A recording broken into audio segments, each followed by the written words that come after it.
बेलियो मैं तुहाडा प्रौणचारक मियाँ आसफ अली पंजा साहब हसन अब्दाल च मैं मौजूद हाँ। 327वीं तकरीबात विसाखी ਦੀਆਂ ਜਿਹੜੀਆਂ ਇੱਥੇ ਹੋ ਰਹੀਆਂ ਵਾ ਤੇ बड़े दूरों दूरों संगतां ਇੱਥੇ ਆਈਆਂ ਹੋਈਆਂ ਵਾ। बड़े पूरी दुनिया चों संगतां ਇੱਥੇ ਆਈਆਂ ਹੋਈਆਂ ਵਾ। खास कर चढ़दे पंजाब तो 2850 सिख यात्री ਇੱਥੇ आए आ। बड़े सोहणे इंतजामात किए गए आ इवैक्यूएटर्स प्रॉपर्टी बोर्ड वालों ਇੱਥੇ और भरपूर तरीके नाल पहले वाघे तो स्वागत किया गया सी संगतां दा। बड़ा सोहना इस्तकबाल होया सी, फुल्लां दे हार पवाए गए सी, फुल सिट्टे गए सी। उत्थों फिर उन्होंने लिया गया ननकाना साहब भी इस बारी आला इंतजाम सी, बड़ा खूबसूरत और बहुत सारिया इस बारी नवीं शैवां सानू देखण नूं मिलियां उत्थे इंतजामात के सिलसिले ते हुण इत्थे हसन अब्दाल असीं आए हैं पंजा साहब, इत्थे भी कमाल आ।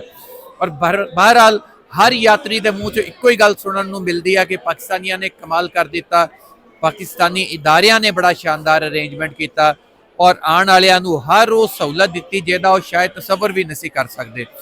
तो इस हवाले दे नाल ETPB के जिहड़े चेयरमैन आ कमरुज़्ज़मा वो ते नाल जिहड़े एडिशनल सैकटरी श्राइन्स आ नासिर मुश्ताक, उन्होंने बहुत ज़्यादा काम किया, बहुत ज़्यादा वर्किंग की और बहुत ज़्यादा खूबसूरत अरेंजमेंट किए। उहदा नतीजा क्या इस बारी बड़े शानदार तरीके दे नाल बड़ा समूथली और बड़िया तारीफां दे नाल, यानी ये मैसेंजर बन के साडे जाणगे सरदार जिहड़े आए आ और जाके इंडिया कहते असीं दस्सांगे कि पाकिस्तान च किवें साडा स्वागत हुंदा ते किवें दे इंतजामात हुंदे आ।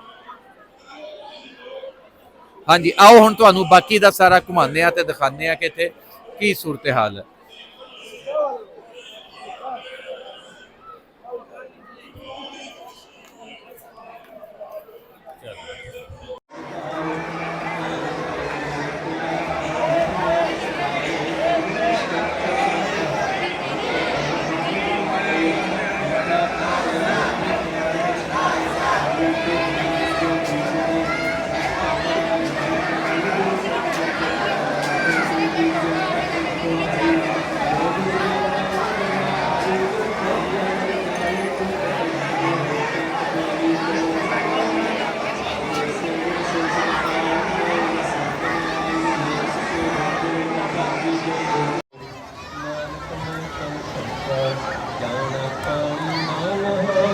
जैसे तेरा संग जित दिखा तब पर पूरा चढ़ चढ़ रचना कोई दिया पहुँचना चलिया कोई ज्ञानी जीव सदा सदा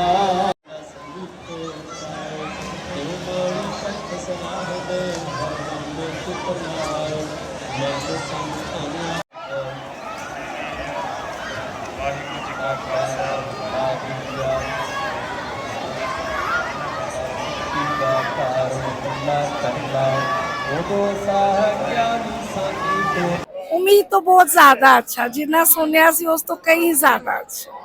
बहुत प्यार, बहुत मोहब्बत वाली आवाम है थे और बहुत अच्छा लगा सुनने।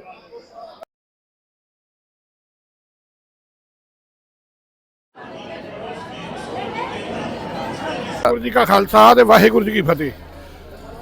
दोनों सरकारों का धन्यवाद करते हैं। पहलों साडी पंजाब की सरकार जिन्हें सानू विजा दे के ते तुहाडे दर्शन कराए आ, तुहाडे कोल पहुँचे आ ते सानू बहुत ज़्यादा प्यार मिलिया ते बहुत चढ़दी कला वा। इन्ना के प्यार मिलिया तो कह नहीं सकते। पंजा साहब ननकाना साहब नज़रां तो दूर ने, अज साडियां अखां दे गाड़ी हजूर ने, अज साडी अखां दे गाड़ी हजूर आ। पंजा साहब ननकाना साहब अज रज रज के दर्शन करने आ ते तुहाडी बदौलत आ। बहुत ज़्यादा तुसीं सत्कार दे रहे हो सानू भी कह नहीं सकते। जसे दे नाल ते जदों ही असीं बार्डर पार किया है, पाकिस्तान की धरती ते पैर रखिया है ते साडा बहुत वधिया सुचੱਜੇ ढंग दे नाल जिहड़ा पाकिस्तान की धरती ते स्वागत होया है, फुल्लां दे हार पा के साडा मूँह मिठा करा के। और उस दिन दी साडे नाल मैं खास करके धन्नवाद करदा हाँ इत्थों दी सरकार दा, पंजाब दी जिहड़ी सरकार वा, इत्थों दी जिहड़ी सिक्योरिटी अफसर साहिबाना दा, उन्होंने सानू उदन दी जेड सिक्योरिटी जिहड़ी आ दे रखी आ।